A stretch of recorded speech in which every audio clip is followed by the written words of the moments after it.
গরমে বাঙালির মন ঘুরতে যাওয়ার জন্য ব্যাকুল হবে না, সেটা কি হয় আপনারাই বলুন।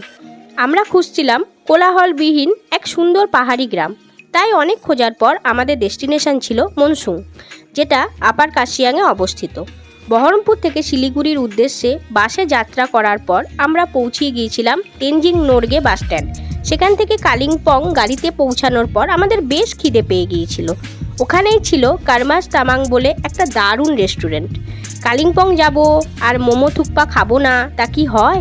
ব্যাস অর্ডার দিলাম চিকেন মোমো, তার সাথে ছিল সুন্দর হালকা স্যুপ এবং চিকেন থুকপা। এত ভালো স্বাদ ছিল দুটো খাবারের, কি বলবো, মনে হচ্ছিল স্বাদের এক অন্য জগতে চলে গেলাম। ওনাদের ব্যবহার পরিবেশও যথেষ্ট ভালো ছিল। তারপর এত স্বাদযুক্ত খাবার খেয়ে আমরা রওনা দিলাম মনসুংয়ের উদ্দেশ্যে। মনসুংয়ে পৌঁছানোর পর আমাদের কেমন লাগলো, সেখানে আমরা কি খেলাম সব আপনাদের জানাবো পরের ভিডিওতে। ততদিন ভালো থাকুন আর ভালো খেতে থাকুন। আর কতদিন সাবস্ক্রাইব না করে থাকবেন বলুন তো, সাবস্ক্রাইবটা করে নিন। চলুন আজকের মতো টাটা।